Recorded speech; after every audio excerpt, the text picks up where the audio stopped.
Preview. Hai Sobat ISTA, welcome to Campus Update, salah satu program rutin dari IST Akprin Yogyakarta, collaborated with Radio ISTA Kalisa, yang selalu menghadirkan tamu-tamu yang istimewa untuk membahas topik-topik terkini dan topik-topik menarik begitu ya, dan berbeda-beda setiap episodenya. Dan kali ini kita akan bahas topik seputar kesetaraan gender, di mana itu menjadi penting sekali untuk menjadikan perhatian kita semua bahwa dalam dunia pendidikan pun kita masih ada loh kesenjangan gender Sobat ISTA, dan gimana kasus-kasus yang sudah terjadi sebelumnya, kemudian solusi apa dan pencegahannya seperti apa. Kita akan langsung ngobrol dengan narasumber kita hari ini bersama Mbak Dewi Julianti SH. Halo. Selamat pagi. Pagi Mbak Sila. Mbak Uli, apa Ketemu kabar? lagi ya. Ketemu lagi akhirnya Iya. ya. Jadi Sobat ISTA, ini adalah memang tamu reguler ISTA Kalisa ya di program bicara saat itu ya Mbak Uli. Dan kali ini kita juga akan bicara gitu Mbak Uli tentang kesetaraan gender. Mbak Uli ini adalah aktivis yang berfokus di kesetaraan gender ya, dan juga dunia pendidikan juga yang sangat juga berfokus untuk menyuarakan begitu ya aspirasi dari masyarakat terkait kesetaraan gender, juga tidak lepas dari kasus-kasus lainnya seperti kekerasan perempuan begitu ya Mbak Uli. Sejak kapan Mbak Uli fokus di dunia apa yang disebutnya ya aktivis seperti yang Mbak Uli geluti saat ini? Kalau kita bicara aktivis tuh kayaknya berat banget ya. Kayaknya kok orang yang kerjaannya berat gitu ya. Kalau saya lebih seneng ini ya, lebih kayak pengamat, pegiat gitu, karena semenjak dari zaman kuliah tuh saya seneng dengan dunia pendidikan, seneng dengan dunia tentang kesetaraan gender, dan bahkan juga sampai dengan terkait dengan kesehatan juga seperti itu. Jadi memang dari zaman kuliah, terus begitu selesai kuliah saya nyemplung gitu. Oke. Kalau dilihat dari background pendidikannya kan SH, berarti kan mengambil hukum saat itu Mbak Uli ya. Iya, Adakah betul. kaitannya gitu dengan bidang yang digeluti saat ini menjadi seorang pegiat Mbak Uli? Banyak ya. Karena kan ketika ada kebijakan kan itu juga salah satu bentuk kita belajar bahwa di pendidikan itu banyak loh sebenarnya aturan-aturan yang memang kita harus terapkan di situ, karena terkait hak asasi manusia juga. Betul. Dan ini jadi semacam dream jobnya Mbak Uli saat itu kah, kayak aku inginnya fokus di bidang ini nih gitu, dan sampai sekarang. Salah Mbak Uli. satunya karena dulu saya apply dengan membuat artikel, membuat tulisan kayak gitu, disuruh tentang bikin waktu itu tentang kesehatan waktu itu saya terus kemudian mencoba untuk memasukkan tulisan dan dipanggil kayak gitu, dan ada wawancara dan alhamdulillah lolos gitu. Luar biasa. Dan kemudian menggeluti gitu. Luar biasa. Apa yang jadi latar belakang Mbak Uli menggeluti bidang saat ini? Karena kesukaan ya. Karena kesukaan saya ketika bekerja di dunia sosial itu kayak punya effort tersendiri gitu Mbak. Jadi ada kepuasan tersendiri ketika saya punya ilmu dan saya punya kemampuan, saya bagikan ke masyarakat, saya bagikan ke komunitas yang mungkin tidak memahami, tidak tahu dengan hal-hal seperti ini, itu saya ada kepuasan tersendiri Mbak gitu. Apalagi mereka bisa menerapkan kembali di tempat kehidupan mereka. Namanya juga manusia, secara fungsi sosialnya kita berguna begitu ya Mbak Uli ya kepada masyarakat, karena kita sejatinya harus menolong satu sama lain gitu ya Mbak Uli. Wow, karena luar kan biasa tidak sekali. semua orang misalnya mengetahui tentang gender, mengetahui tentang apa sih HAM atau segala macam. Nah, kita kenapa yang misalnya memahami hal itu, kenapa tidak kita sharingkan ke masyarakat atau bahkan ke teman-teman mahasiswa sekalipun. Apalagi di sini Civitas Academy di Akprin ini kan juga beragam ya. Betul. Luar biasa. Topik kita hari ini tentang kesetaraan gender. Kalau dilihat dari topiknya kayak berat gitu ya Mbak Uli, kesetaraan gender terus bahas hukum ya, bahas kasus-kasus ya. Kenapa nih Sobat ISTA harus dengerin podcast kita kali ini sampai akhir nih Mbak Uli? Kenapa mereka harus fokus ke podcast kita hari ini? Ya karena kita tuh dekat dengan pendidikan ya. Setiap orang itu kan pasti membutuhkan yang namanya pendidikan gitu. Karena zaman sekarang dengan zaman dulu tuh sudah berbeda gitu. Dulu kan mungkin orang selalu dianggap kalau pendidikan itu untuk kaum laki-laki. Nah, sekarang kan kalau perempuan kan nggak mau dong kalah gitu loh, menempuh pendidikan setinggi mungkin. Dan ini yang kemudian harus di masyarakat dimanapun ya, baik di pelosok sekalipun, itu juga harus tahu bahwa perempuan itu punya hak untuk mendapatkan pendidikan setinggi mungkin. Walaupun masih banyak nanti ketika mereka di dalam pendidikan itu masih ada banyak gap juga gitu. Betul. Juga dalam lingkup pendidikan pun jika mereka sudah terjun, misalnya let's say di sini gitu ya, tetap terjadi pula kesenjangan gender ya Mbak Uli, seperti menduduki jabatan tertentu mungkin, ataupun mungkin fasilitas pendidikan yang dibedakan, begitu ya Mbak Uli, yang perlu juga kita suarakan nih ya. Seringkali kan masih dilihat, oh ini lebih cocok buat laki-laki, oh ini lebih cocok buat perempuan. Kalau perempuan tuh nggak usah yang belajar soal teknik lah seperti ini kayak gitu. Tetapi kan setiap manusia itu ya, baik laki-laki atau perempuan, itu punya kapasitas untuk kamu mau belajar apapun boleh gitu loh. Jangan ada batasan gitu loh. Zaman kita sudah berbeda dengan zaman orang tua kita dulu ya gitu. Tapi sayangnya meskipun zaman sudah semakin modern, yang namanya kesenjangan gender tuh tetap masih ada ya Mbak Uli. Kenapa kayak gitu ya Mbak Uli ya? Ya itu karena memang konstruksi di masyarakat yang melihat bahwa gender itu dilihatnya bahwa laki-laki harus lebih tinggi daripada perempuan gitu. Jangan sampai kemudian perempuan itu melebihi yang haknya laki-laki. Kamu tuh jangan lebih pandai daripada laki-laki. Sedangkan kita lihat sendiri di teman-teman mahasiswa aja, kalau misalnya kelulusan ya Mbak, lulusan cum laude itu rata-rata mayoritas perempuan. Gitu. Betul ya. Tetapi kalau kemudian di dalam pekerjaan, kenapa selalu yang ya non sewu ini yang paling banyak jabatan-jabatan tertinggi diduduki oleh laki-laki? Gitu. Betul, setuju. Itu. Betul. Jadi masih ada gap, contohnya non sewu bagi teman-teman kita yang bekerja di perusahaan-perusahaan atau mungkin di pabrik, tetap yang petinggi-petingginya adalah laki-laki. Perempuan nanti sebagai staff, terus kemudian juga HRD seperti itu. Jadi tetap nanti CEO rata-rata tuh banyak, mayoritas itu laki-laki. Dan itu terdata juga ya. Betul, Mbak Uli ya. Karena juga melihat bahwa nanti tuh kalau perempuan ada juga gap. Perempuan itu nanti butuh cuti hamil, cuti haid segala macam, banyak liburnya seperti itu. Padahal enak ya kalau libur ya sebenarnya ya. Cuman di perusahaannya mungkin mereka punya pandangan tertentu ya. Dibilang tidak produktif nanti gitu. Saya pernah waktu itu saya mau wawancara ada salah satu karyawan pabrik, salah satu di perusahaan di Jakarta gitu. Itu dia aja mau untuk cuti haid aja benar-benar harus dicek gitu. Beneran haid atau tidak gitu. Kalau misalnya berbohong, dia harus masuk. Mau untuk libur dengan keluarganya susah sekali. Tapi ternyata cuti haid itu ada ya? Ada. Itu haknya perempuan. Dan itu diatur dalam perundang-undangan. Iya. Bisa tuh nanti. Nah, jadi alasan di kampus kan? ini nih. Kita lihat nanti ya Mbak Uli di obrolan di segmen-segmen berikutnya ya Mbak Uli. Yang penting Sobat Isa kamu harus simak sampai akhir gitu ya, sampai segmen terakhir, karena ini menjadi hal yang penting sekali buat kamu menjadi aware gitu ya akan pentingnya kesetaraan gender. Entah itu nanti kamu akan menjadi seorang pejabat ataupun pemangku jabatan tertentu gitu istilahnya ya, dimanapun juga yang akan mengambil keputusan, kamu sehingga bisa menjadi seseorang yang mengambil keputusan dengan bijak ya Mbak Uli ya. Stay tune terus Sobat Isa di Kampus Update. Preview. Oke, Sobat Isa balik lagi di Kampus Update barengan sama Sila dan juga Mbak Uli. Hai.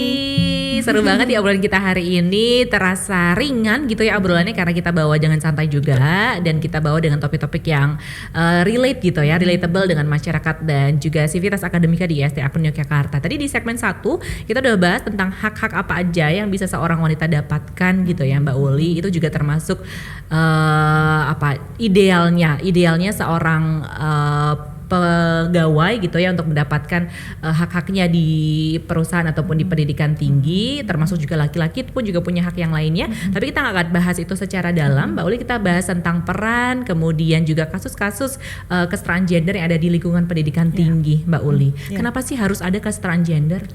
Penting ya, karena kan lebih peran baik laki-laki maupun perempuan itu kan punya hak yang sama ya. Apalagi kita bicara soal pendidikan. Ketika pendidikan, masa semua harus laki-laki yang maju gitu loh. Nah, perempuan pun juga pasti pengen dong dunia maju. Toh kita juga tidak ingin tertinggal gitu loh. Kita kan juga apalagi di tahun sudah 2023 gitu loh. Betul. Masa kita mau pendidikan hanya sampai SD, SMP, ya nuwun sewu ya, bukannya apa-apa. Tetapi kan kita tuh dunia semakin maju, digitalisasi juga semakin maju, semakin canggih. Kalau kita tidak memiliki pendidikan yang tinggi, itu akan sayang buat diri kita, karena itu semua juga kembali ke kita, gitu loh. Kebutuhan kita, kehidupan kita yang menentukan adalah diri kita sendiri. Pendidikan juga kita yang mendapatkan, dan itu nanti akan membantu kita di dalam kita menjalankan pekerjaan-pekerjaan kita. Dan teman-teman di sini juga jangan kemudian salah kaprah ya, bahwa setiap pekerjaan apapun itu ya, ketika kita punya pendidikan itu tidak harus di jenjang sekolahan ya.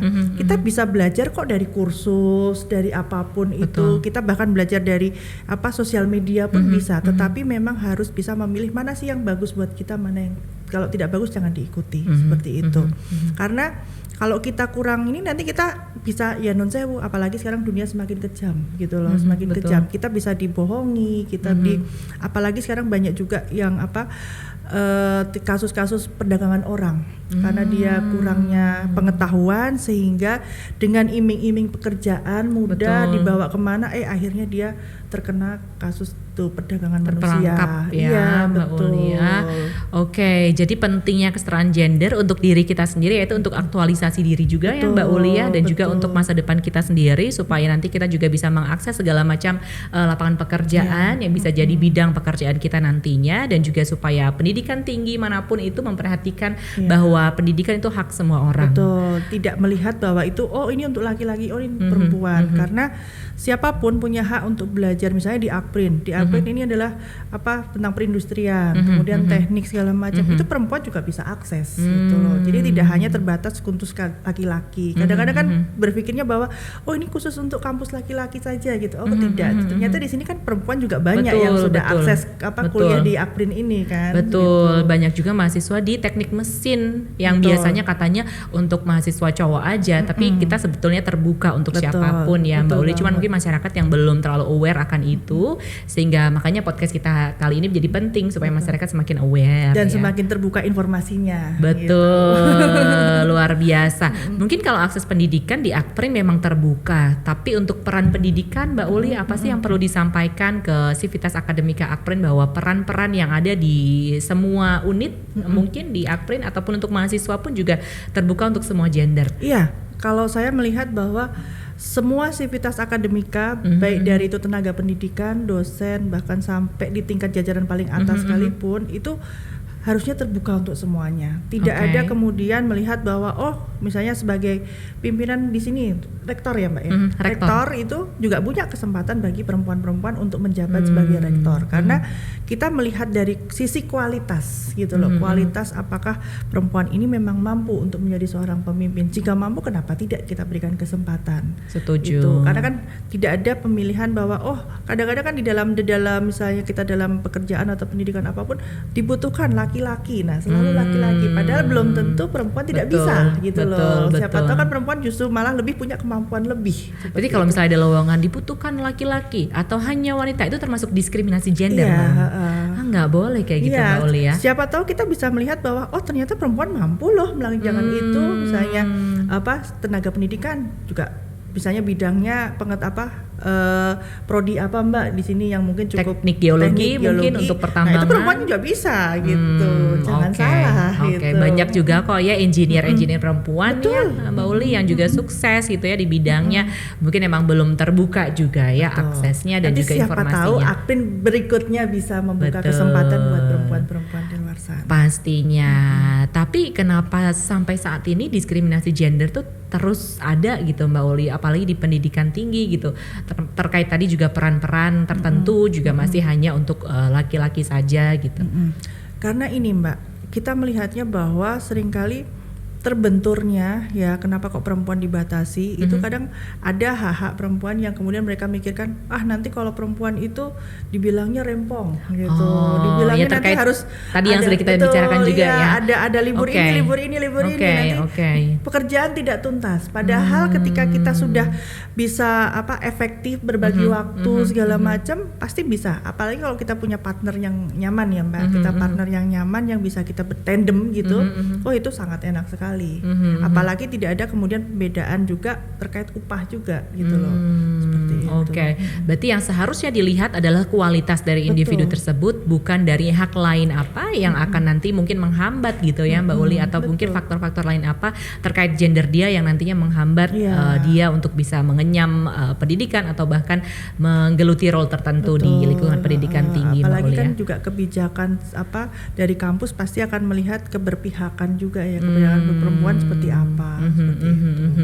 Jadi emang penting banget, harus di-highlight banget bahwa laki-laki dan perempuan punya hak yang sama untuk akses pendidikan, punya hak yang sama untuk peran-peran tertentu apapun itu di lingkungan pendidikan tinggi, dan punya hak yang sama untuk mendapatkan hak-haknya secara adil, Mbak Uli ya. Kalau ngomongin hak-hak perempuan dan laki-laki, apa saja sih yang sering diabaikan Mbak Uli di dunia lingkungan pendidikan tinggi? Nah, kadang-kadang gini, kalau misalnya kan kalau dunia pendidikan kan kita sering dikasih kesempatan untuk riset segala macam ya.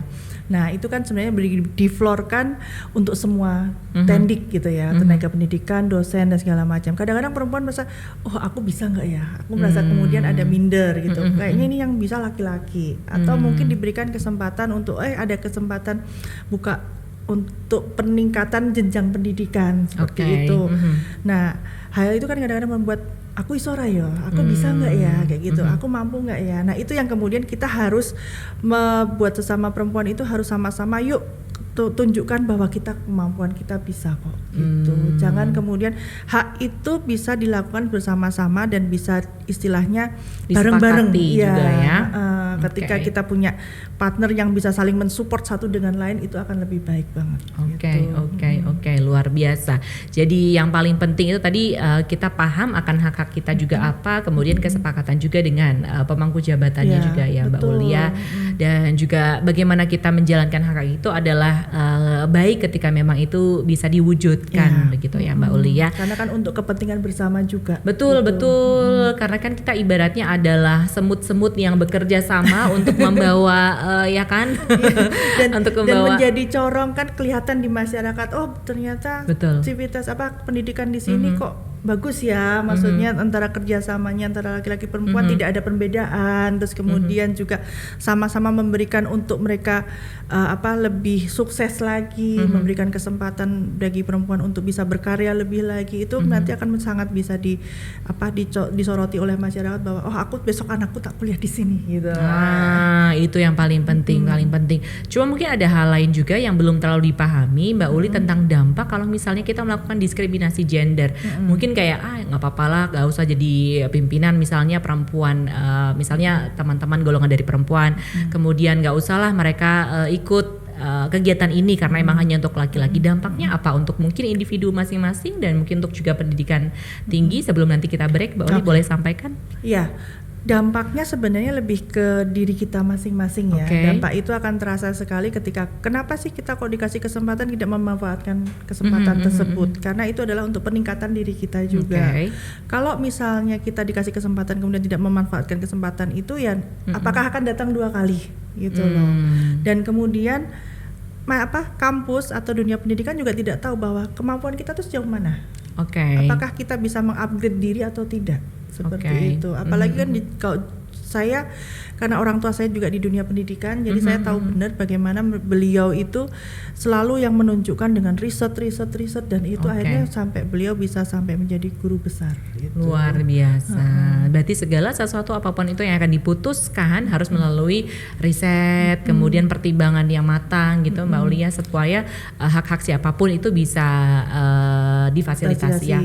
Betul. Dan bahkan mungkin tidak hanya yang sudah menjadi tenaga pendidik atau mungkin bahkan pegawai pun juga diberi kesempatan untuk meningkatkan dengan kualitas gitu loh, misalnya dengan disekolahkan lagi atau bahkan mungkin yang teman-teman atau yang bapak ibu yang mungkin di bagian kantin mungkin ya kan di kampus kan biasanya ada kantin, itu juga mungkin bisa diberikan kesempatan mau sekolah lagi nggak, mau belajar atau kursus lagi nggak. Itu juga salah satu cara untuk bagaimana memberikan apresiasi kepada masyarakat atau yang di sekitar lingkungan kampus untuk kayak sama-sama sama-sama ini kayak gitu, sama-sama berkembang bareng gitu. Oke, pada akhirnya juga untuk kesuksesan bersama ya Mbak Uli ya. Luar biasa banget, seru banget obrolan kita di segmen 2 ya. Kayaknya pengen delujur aja sampai nanti sore gitu ya. Cuma kita emang harus bahas nanti secara khusus ya di segmen 3 untuk sesi motivasi Mbak Uli dan juga pesan untuk Sobat ISA yang dengerin hari ini. Stay tune terus di Kampus Update. Preview.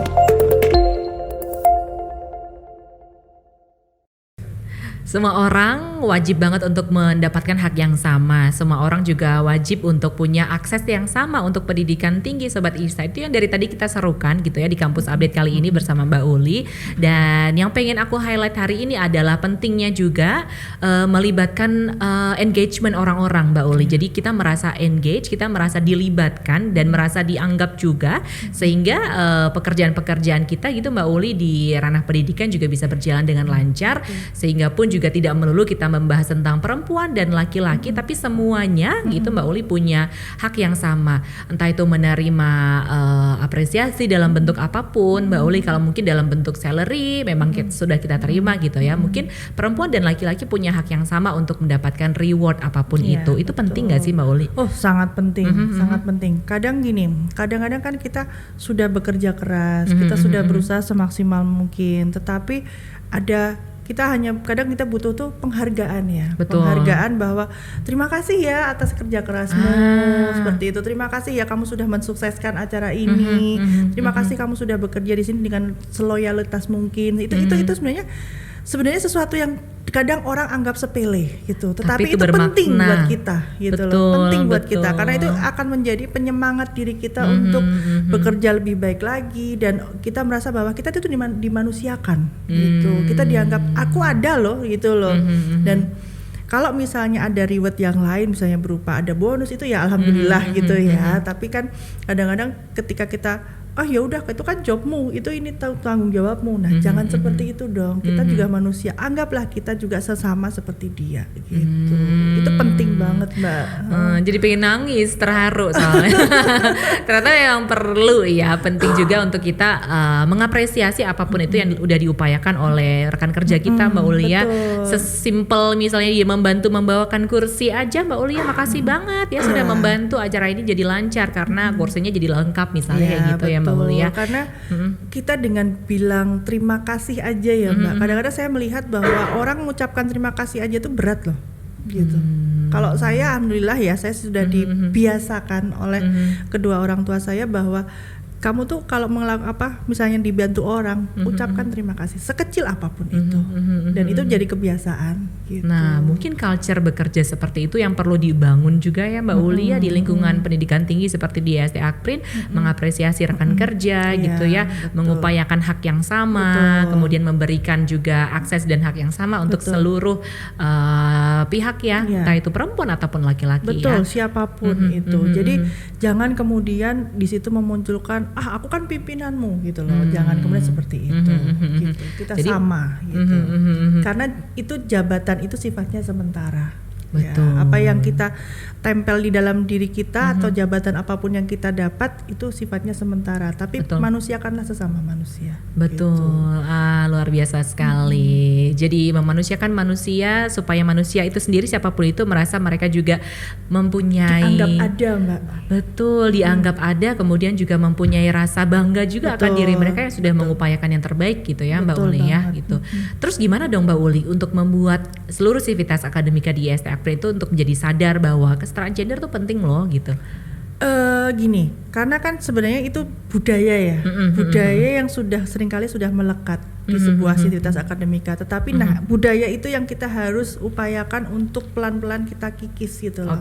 Ketika yuk sama-sama kita memberi kesempatan kepada siapapun, baik laki-laki perempuan, ketika dia memang punya kapasitas, ketika dia memang punya capabilitas gitu, kenapa nggak kita gandeng gitu.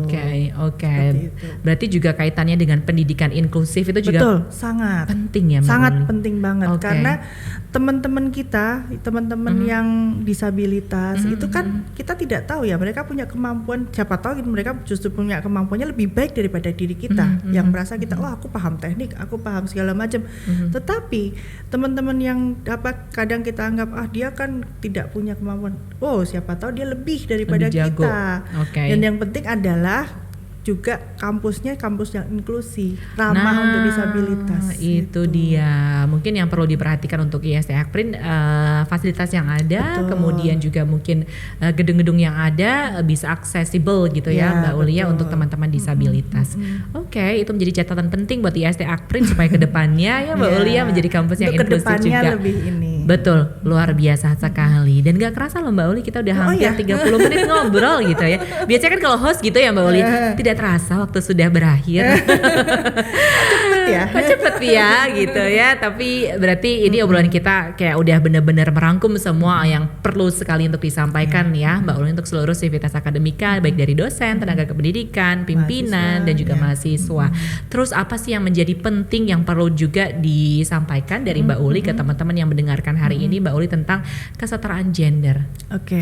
Ya, kesetaraan gender itu adalah penting ya untuk di dalam dunia pendidikan ya di masyarakat kita, karena siapapun baik laki-laki perempuan itu sama-sama punya hak untuk mengenyam pendidikan setinggi mungkin. Dan karena setiap manusia di dalam UUD 45 pun juga punya hak untuk mengenyam pendidikan setinggi mungkin, karena dunia ini semakin berbeda, dunia ini semakin istilahnya semakin maju dengan digitalisasi, dan setiap orang pasti ingin ya jangan sampai tertinggal gitu, karena yang bisa menentukan kualitas diri kita adalah diri kita sendiri. Dan yang terpenting juga dari mindset kita pribadi bahwa segala akses untuk pendidikan itu sudah terbuka luas. Kalau yang mau kuliah di Akprin juga siapapun yang mau kuliah di sini sangat welcome banget kami untuk menyambut teman-teman mahasiswa baru ya, karena kita juga dan juga mungkin teman-teman disabilitas juga betul teman-teman disabilitas juga kita juga terbuka untuk siapapun yang ingin berkuliah di sini Mbak Uli. Kita bersama-sama menyerukan bahwa kita mempunyai hak yang sama, akses yang sama terhadap fasilitas pendidikan tinggi. Baik laki-laki maupun perempuan. Luar biasa. Thank you so much. Sama-sama Mbak Sila, dengan senang hati.